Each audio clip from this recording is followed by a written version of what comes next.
This is going to be a video on my updated thoughts on essences. Made a video about probably 4 or 5, 6 weeks now, and a lot has changed since then. Again, this is going to be based exclusively on my opinions and my testing of a Blood Death net that I've pretty much not logged off of. I've been probably logged just as much hours as anybody out there since the patch came out, but even with that, I still don't have the ranks of the essences that you might want to have when you're having the finalized opinion on this stuff.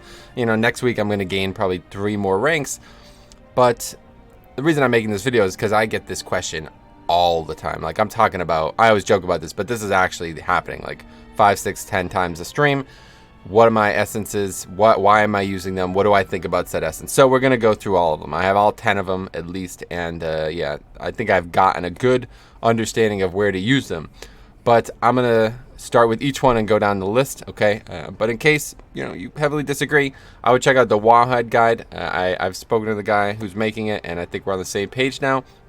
He's got some good thoughts too, all right? And maybe a better mathematical, like objective approach to some of these things. But this is just based on how I play, what I've seen in 5-mans, especially. Mostly for 5-mans, it's going to be talking about, but we'll talk a little bit about raids. And obviously, this is from my experience, okay? That's all I can give. So anyway, Aegis of the Deep. This is the first one mathematically, or I'm sorry, this is the first one alphabetically. But a lot of people are saying it's not one of the better ones out there. And I can understand why. So it says here, the major is a 1.1 minute CD. And the reduction damage you take from each attack. Now, I still don't actually know how this works, okay? I've seen people say it's only from auto attacks. I don't know if that's true or not. It's very hard to quantify. This one I feel is I cannot figure out how to quantify it, okay? And whether or not it's only from physical or if it works from all types of damage, I don't know. But still, the 334 avoidance at the end, plus 4,000, almost 5,000 taken off each hit is decent. It's not the best thing out there, and I think a lot of people are looking at that too squarely, saying, okay, this number is not very high. But the real thing is the minor, okay? And the I think the minor is exceptional, and I think it's going to be really good for certain 5-man weeks, because when you're fighting a lot of trash very frequently, you're going to be gaining a lot of versatility, but hopefully you're going to be healing for a lot as well. Now, I used this week in 5-mans, and it sucked, okay? It was terrible. It did so little healing. It did less healing than Memory of Lucid Dreams minor. That's kind of crazy. So I don't know what to say about that. But I hope, in theory, that this is a very, very good essence. And a lot of dungeons I'm using as my major, because I feel like it's the best defensive essence for 5-mans, right? And I think the minor should be invaluable. On paper, it looks like it should be. But I don't know if it is. I'm not really sure yet. You know what I mean? We're going to find that out together over time. But I'm thinking next week, hopefully we get a teaming week soon. Whenever that happens, this is going to be just unbelievable for teaming, okay? Because whenever you're fighting trash for longer, higher volume trash for longer, you should theoretically be getting a lot more out of this.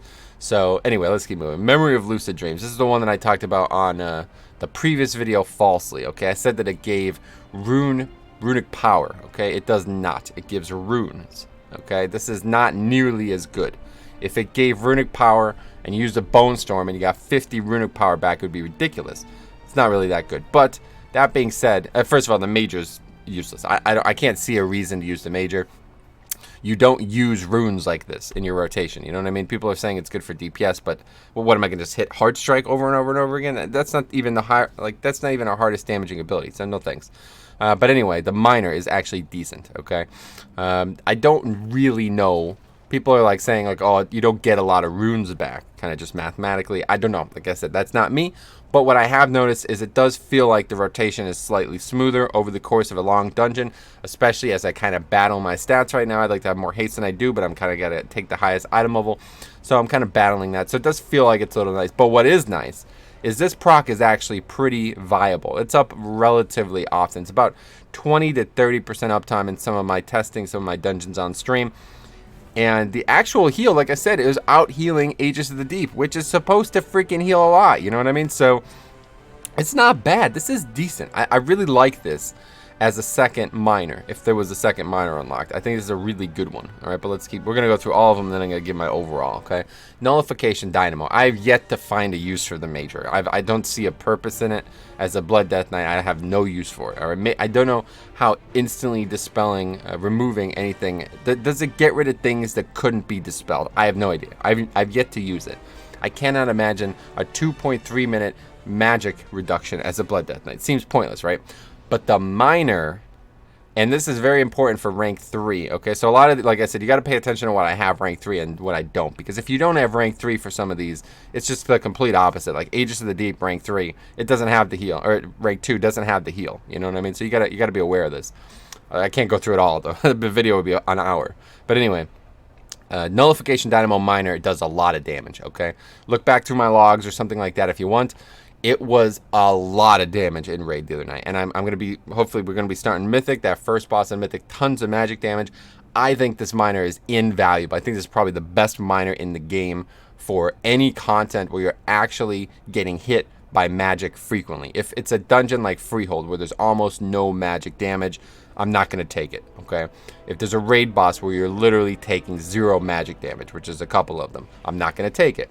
But if there's any type of consistent magic damage throughout any course of challenge, you are going to absorb a lot. It's not that much. It's not going to do like 50% of your healing. It's going to be like 5 or 6% in a 5-man, but it's going to do a lot of damage. And I swear, the rank 3 is worth it. Now, the big tip I can give for this, rated Battlegrounds, or Battlegrounds in general, take this thing for Battlegrounds, and you are going to do so much damage, dude. It's going to constantly like, the problem is it might not fully expire, so you're not maximizing the damage within the 5-mans, right? If you get hit by like one magic ability, it's not going to fully absorb it, and it's just, you know, it's not going to burst for its full thing. But in Battlegrounds, oh my god, it's unbelievable. I kill people with it. Literally, it explodes, it comes back, it explodes, it comes back, it explodes. This is my top damage on the person. Unbelievable. So that's all I can say. So next, Sphere of Suppression. This is probably the easiest rank 3 to get. You literally just do you literally just do Battlegrounds until your eyes bleed, which I did the first 2 weeks of the patch. So I had this rank 3 before I even had most rank 2s. But it's kind of not very good, right? I could see myself using this a lot on a week where you got to kite a lot. So maybe like Sanguine, maybe or not Sanguine, maybe Necrotic, right? Maybe Necrotic, this is going to help me a lot, actually. And really, it's not a bad defensive one because it apparently reduces their attack speed by 25%. So something unique about this, presumably, and like I said, I don't know if this is wrong or not, but presumably it reduces the attack speed, like, effectively for the mob. It's not just for me.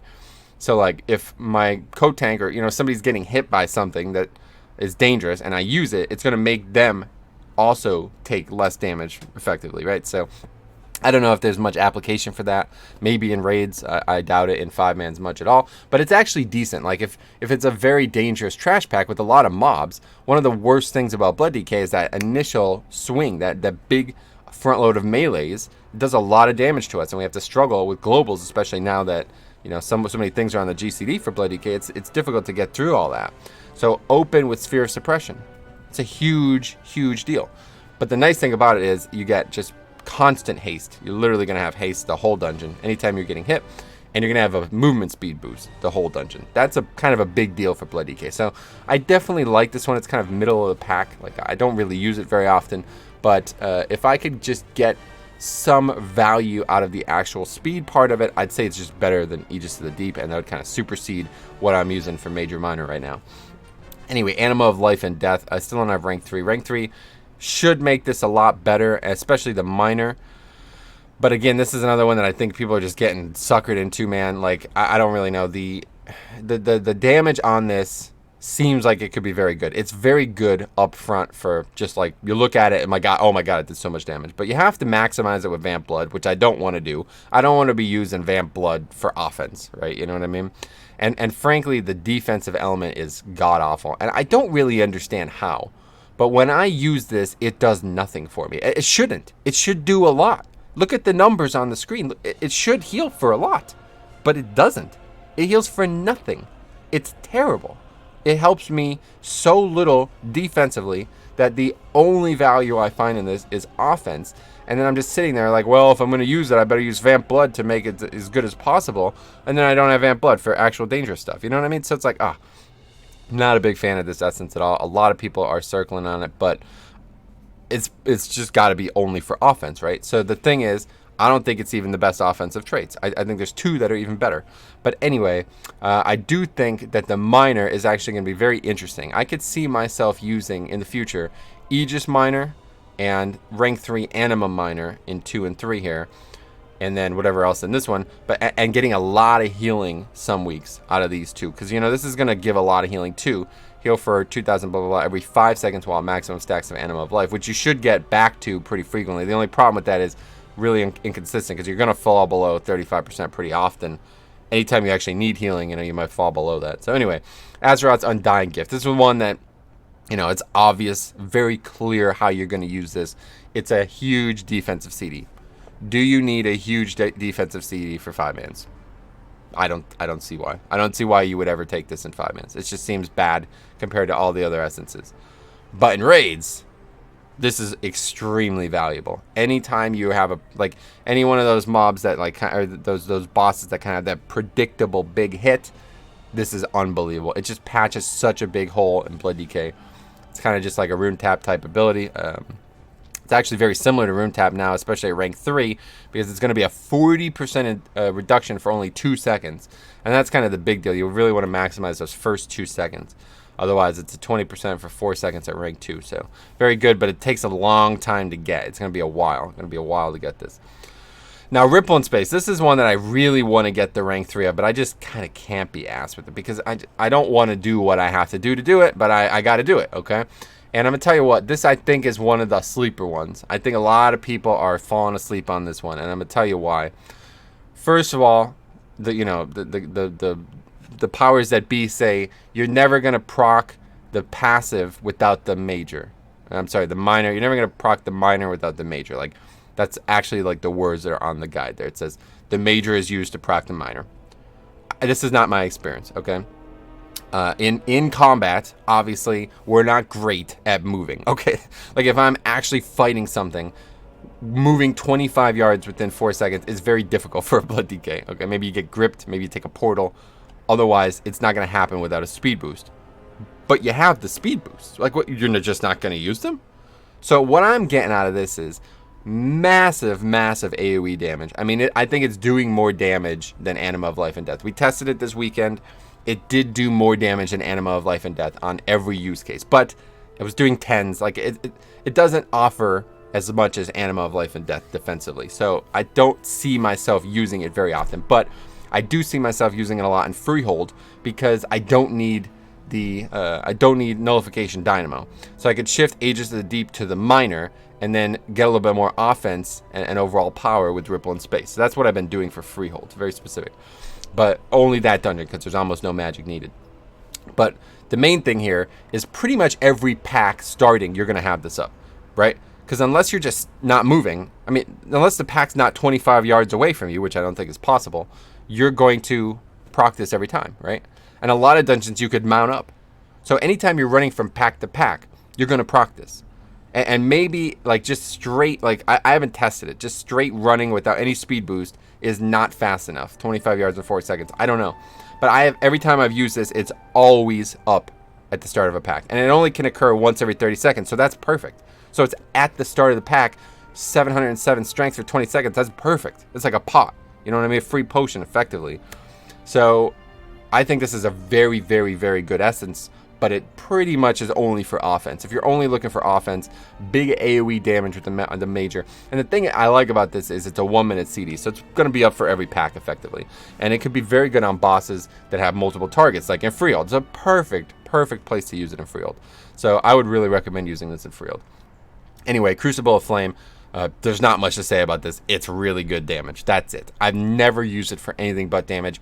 Don't bother. But the rank 3 gets really good. That's when things get really, really, really good with this, okay? And it takes a while to get to 60. I'm not there yet. It's going to be a while. Probably another full week, maybe more, before I get to 60. So, yeah, I'm not going to have rank 3 for a while. But once you have this rank 3, it's going to be the best damage period. It's just going to do the most damage. Even talking about AoE, it doesn't matter. It still does so much damage on single target that's going to eclipse the other two damaging ones that we've been talking about here, okay? So if you want damage, take Crucible of Flame. If you don't care about offense at all, Crucible of Flame. Vision of Perfection. Now, this is the one that I kind of got panned on. People are like, oh, what are you talking about? It's not that good. Now, the reason I think it's very good is because overall, I think it's going to add a lot of power to us. Okay, now, so I have rank 2. I've yet to properly test it. Rank 3 is not really going to change it that much. So I think I'm kind of at that point. The versatility is kind of nice, I guess. But, you know, giving haste to 2 allies, I mean, that's kind of invaluable. You can't really measure that, right? That's pretty nice, giving haste to allies. I quite like stuff like that, but how valuable is it? I don't really know.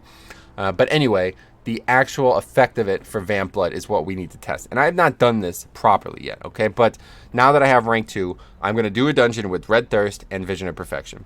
And I propose that Vamp Blood is going to be up very often, okay? Maybe I'm wrong about this. I could very well be wrong about this, and I'll change my mind in the future. But the main criticism everybody says of this is that even at 35% of its base duration, it's not long enough to react to. This is what everybody says. It's not up long enough to react to. What are you talking about? It's Vamp Blood. What do you got to react to? It just gives you more healing. What are you not going to be? You're going to be sitting there not death striking for 3.5 seconds? What game are you guys playing? You know what I mean? Vamp Blood is so passive. It's ridiculous. And it makes the healer heal you more. I don't think that's a problem, man. I don't look at that as a problem. That's the way I look at this. Any time this procs, it's so unbelievably good. It doesn't matter if it's for 1 second.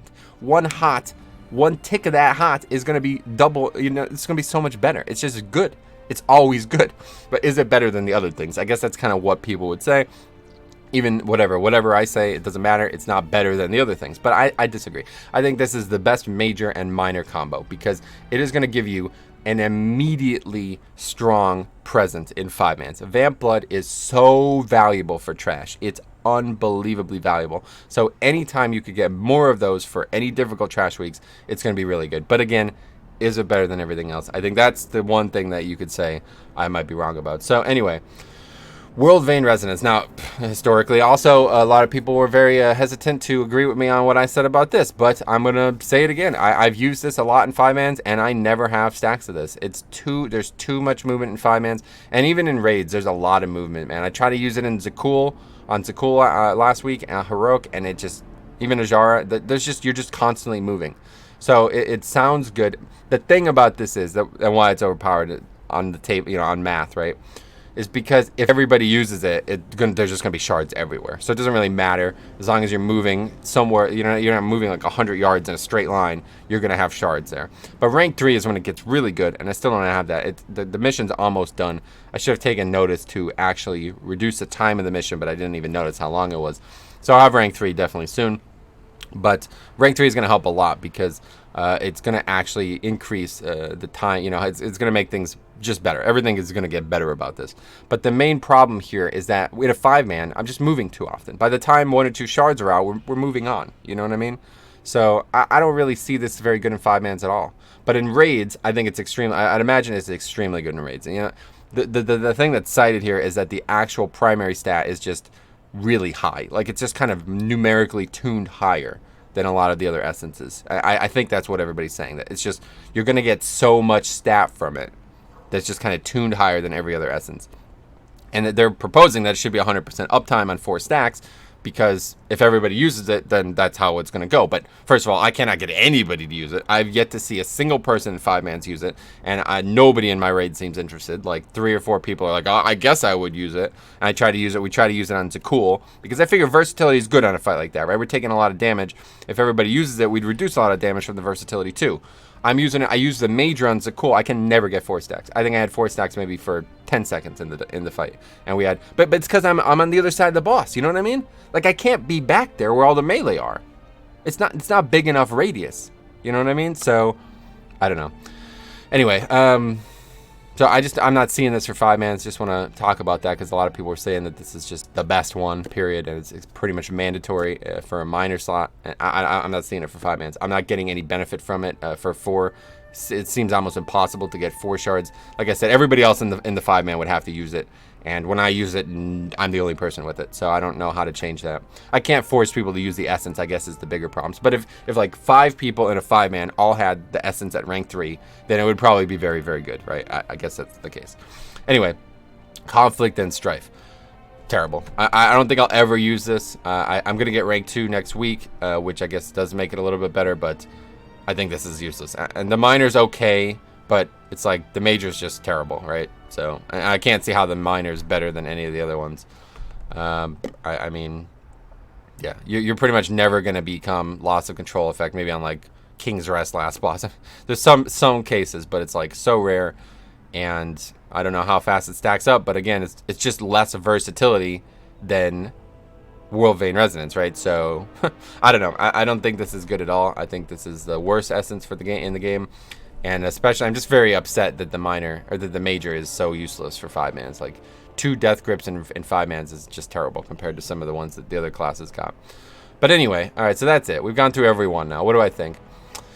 So what I've been doing a lot, let's just kind of look at every dungeon real quick. This is not really what we want to do here, but let's look at first of all the raid fights, okay? So this boss, tons of magic damage. I think I'm always using Nullification Dynamo as a miner here. Eventually, I don't know what I'm gonna do once I have 65. It's gonna be a lot different by then, but I'm always using Nullification Dynamo for this. Okay, pretty much, I can't imagine doing some of these fights without it. But for what should I use as the major on that fight? I don't really know. I've been using Aegis of the Deep. It's probably not very good for one target. In fact, I think it's probably terrible for one target. I tried Vision of Perfection for the boss. I've tried Azeroth's Undying Gift for the boss. But the one thing about that is Azeroth's Undying Gift might actually be really good for that fight, because it should allow you to solo that tank mechanic. I don't really know how that works. I'm pretty sure if you just face her away when she does the tank mechanic, it will only hit you. So that could be very useful for Azeroth's Undying Gift. So maybe that will be a thing on Mythic. I don't know. But that's probably what I would use if I was serious about not dying on the fight. Blackwater Behemoth, same thing. Huge magic damage. Very frequent magic damage. You could even choose to get more magic damage taken with that electrical pulse. So always going to use that as a miner. And then again, just the same thing. I don't know. I feel like Aegis of the Deep is kind of just a good passive pick for damage reduction. There's not a lot of good damage reduction essences. That's the problem. So maybe Sphere of Suppression is good because it's based on the melee attack rate of the boss. So maybe this one's okay. Otherwise, again, just try to maximize the Undying Gift if you're really worried about surviving. And otherwise, just use Crucible of Flame. Just try to get as much damage out as possible. If you're not worried about dying, that's what you should take. Same with Radiance of Vajara, really nothing different. There's a lot less magic damage on this fight, though. But I did use it. I have been using it on this fight. I do think Nullification Dynamo is good on that fight because, there's consistent magic damage. It's that casted ability he does is the main deal that you're going to have with that. And then he does that knockback ability, which, I mean, you could prevent with Death's Advance, obviously, but it doesn't really do much damage unless you take 2 stacks of it. Maybe on Mythic you have to take 2. I don't really know. But otherwise, again, probably just good to just go full offense on that fight because it's very easy to survive as a tank. Lady Ashvane, things get a little bit more interesting here. There's not much magic damage. Most of the magic damage is going to come from not her, like from things that you don't need to take damage from that are part of the encounter but not only on you. But again, still a lot of magic damage. Big tip on that fight, obviously, is you can AMS the bubbles, so you want to always try to get the bubbles and AMS them. It has nothing to do with essences, but still a big deal. I don't know, maybe you could use Ripple in Space to get out of the group. I doubt it. That's probably not valuable at all, but otherwise, again, maybe just Azeroth's Undying Gift on whenever the big tank mechanic is happening. But again, I think pretty much mandatory Nullification Dynamo. Or Goza, things are not... This is probably the fight I would not use Nullification Dynamo on. It's pretty much all the damage, all the serious damage you're going to take is going to be physical. You might take some magic damage on the fight for various means, but it's just not going to affect your health pool at all. So this is the first fight I would say you probably don't want Nullification Dynamo in the miner. Instead, I would definitely, this is definitely the fight for Azeroth's Undying Gift. Really, really, really valuable. And you might even want to start with, you might even want to have the miner Anima of Life and Death, because as long as you get Iron Barks and stuff on the pull, you're not going to go below 35% health. That first hit with that much health is only going to do about 50% of your health. So that's going to be a much, much, much bigger death strike, effectively. You know what I mean? So I could see that being actually really good for that. Otherwise, you could always take Aegis of the Deep again, I guess, because you are going to see, you're going to be surrounded by mobs. a couple times in that fight, so that could be valuable. Maybe Worldvein Resonance really good on that fight because pretty much stationary. There's a lot of movement in the second, like the, going downstairs part of the fight, but that's it. After you're downstairs, you're stationary again. So that's a very good, probably a really good one too, actually, if you could afford, if a couple people could get it down quick, that versatility might help you a lot. Queen's Court, kind of a similar deal here. You're not really taking a lot of magic damage. That's frightening. You will take a lot over the course of the fight, but is it dangerous? I'd say no, but it's probably worth having anyway, just because, there's times where you really are worried about surviving on that fight. I had a lot of trouble surviving the first night we did it, but then I got a lot more gear. But this is another really good fight for Azeroth's Undying Gifter, just because you're going to be tanking outside when one of the bosses, at least for me, if I'm tanking the boss that's not the stack boss, you know what I mean, at the time, I'm going to be outside of that damage that you have to stack under, and I'm going to be getting hit very, very hard. So that's a great case for Azeroth's Undying Gift there. But otherwise, Vision of Perfection is actually really good for this fight because the more Vamp Bloods you get on that fight, like having more excess ability, that's a great fight for, obviously, Red Thirst and Vision combo, because you can get a lot of healing done to yourself on that fight. There's a lot of damage taken. So any fight where you're going to, there's going to be a lot of damage taken to the whole raid. The more death strikes and the more healing you can do on yourself, the more valuable it's going to be. Now, Zakul is the one that we were talking about last week, and Nullification Dynamo, definitely exceptionally good. If you're the off tank on this fight, if you're not the main tank, quote unquote, you're not the guy getting physical damage, you definitely use Nullification Dynamo. Guaranteed best one in the whole dungeon for Nullification Dynamo. And then after that, I don't like that's kind of all you need. You're not really gonna, if you're the off tank, that is, which I was. That's why my experience is that you don't really need anything else. Like, you can just go full offense, Crucible Flame for that, because it's like, okay, we're good. But like I said, you could use Worldvein. I wanted to use Worldvein here. I really did, but I couldn't get anybody to use it, and we were moving the boss so frequently at times that it just didn't seem good. But what I actually killed the fight with was the major, Worldvein, and the minor, obviously, from that. And then my second minor as Nullification Dynamo. And then Queen Azshara, I haven't killed yet, but kind of the same deal. A lot of magic damage, Nullification Dynamo. A lot of movement, so it makes Worldvein a little bit harder. You can probably get some good usage out of Azeroth Undying Gift. Like, those times when you're meant to line of sight. Who's line of sight? Come on, you're a blood DK. You don't need a line of sight. So you could use Azeroth's Undying Gift there. But anyway, that's raid. I promised I'd talk about it. 5-man's real quick. So there's not a lot of damage that's magic in it all, right? So the main thing here in 5-man's, what I've been doing is minor, Nullification, and Aegis to the Deep Major. This is what I do for 5-man's. Every 5-man I've done, this is basically what I'm using. Unless I'm not worried about defense at all, then I'm going for Crucible, etc. But for every dungeon, this is my kind of default so far. I want to use Vision of Perfection, and I want to try that out too. But any dungeon where you're going to actually reduce magic damage is going to be very good. This is going to be very good. Atal, not a great case for it. There's not a lot of magic damage in Atal. There's some, especially on the trash, but it's not a lot. But it's still enough. I think it's still enough. You should probably still use this. 2 out of the 4 fights are going to have a lot of magic damage, and the trash is going to have a lot of magic damage. So probably should still use it. But in case you're not convinced, I would probably... this is actually a fight where Azeroth's Undying, or a dungeon where Azeroth's Undying Gift could be very valuable. Because 2 out of the 4 fights are going to hit you... Well, actually 3 out of the 4 fights, pretty much other than Volkal, you're going to get hit very, very hard in a predictable fashion. Well, Azeroth's Undying Gift could be very good for the last boss, Yasma, obviously. And it could be good for the first 2, the first boss, and then the Priestess as well. So this might be a good value pick. So, that's something you can consider. But I haven't done it yet. Freehold is the one that I think is the best place to use Ripple and Space. So I've been using Ripple and Space Major and Aegis Minor, I guess. Especially because it's got the highest volume trash, really. Freehold, you're going to fight a lot of mobs very often. So Aegis Minor is really good for that. And then Ripple and Space, again, the strength you gain is you're going to mount up between every pack, very likely, or this is going to be every pack. It's going to be up at the start of every pack regardless, right? Whether or not it's up during the middle of any pack, probably not. But it's going to be up for the start of every pack regardless.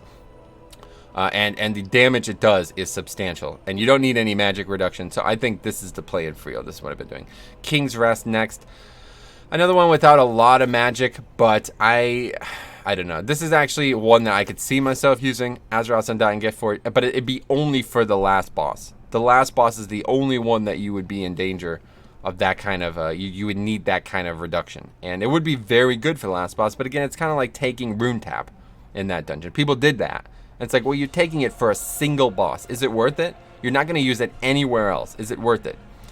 I'd say no, but you could try to get usages out of this elsewhere. Like, you can kind of stay, like on the first boss, the mechanic where he knocks you back and then tail slams you, you could use it there. You could just stay in, not get knocked back, reduce the damage there. You could kind of force yourself into using this in other bosses, and it could actually be really good. So this is not a bad combo here. But then, you know, what about the miner? I don't know. There's not a ton of magic damage, but there are like very precise moments of high magic damage, so it could still be good. Mechagon, obviously not a 5-man. Shrine of the Storm, this is one I haven't done a lot yet, but this is a very, very, very high magic dungeon, so definitely I'm sticking with probably the normal. This is going to be the setup for most of these dungeons. Shrine of the Storm is what I'm using. Siege of Bralis, again, not a lot of magic. Probably another one that I'd maybe consider Ripple and Aegis, or maybe even Crucible. Because Crucible is going to do a lot of single target damage, and that's really what that dungeon's all about, right? Like, it's all about single target damage. So the bosses in there and select mobs in trash are way more dangerous than just AoEing. You know, they're way more important.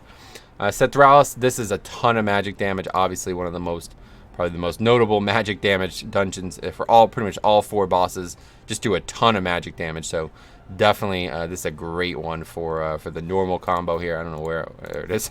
I don't know what I'm doing. But anyway, normal combo there for that. I can't do it because it's on CD. But anyway, you get the gist. Now, Motherlode also very famous for magic damage.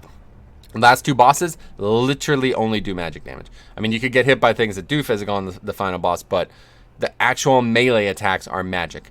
So this is best in slot, in my opinion. I'm using this for every single Motherlode pull, and also Aegis the Deep, very valuable for this one because, again, very high volume trash. So I'm really hoping that once, you know, we're fighting like a trash week, not like this week in Motherlode, a trash week coming up, this is going to be extremely good for Motherlode. These two, this might be the highest strength combo for Motherlode. Okay, Underrot, kind of similar. There's a lot of, again, this one, it might actually be a good one for Azeroth's Undying Gift, just because it's actually really, like, there's pretty much 3 bosses in here that you could reduce a very concentrated big hit. You know what I mean? It could actually be very good.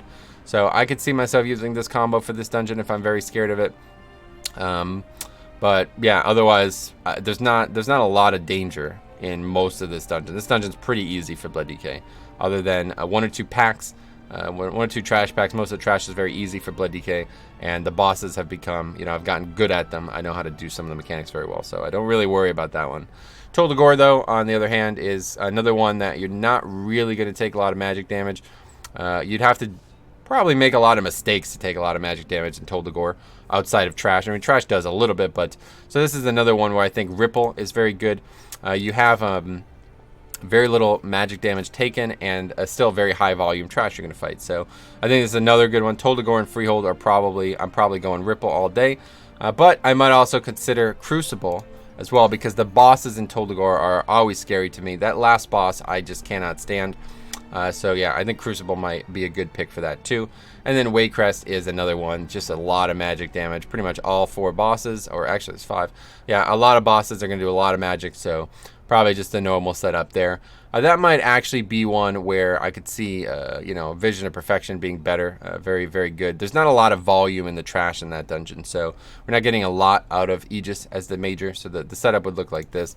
Nullification minor, and then maybe Visions for the major. I can't, again, switch it, but I don't know. So those are just my thoughts. And again, I don't have a lot of these rank 3s. I'm going to get them, but I just really don't want to delay this. So many people keep asking about this question. So long form video, hopefully long form discussion that helps you guys. If you guys have any questions or anything you want to talk about, let me know. But again, you know, your experience is probably going to differ than mine, and that's a good thing. That's a good thing. That means we're living, breathing human beings. We have different experiences, different opinions.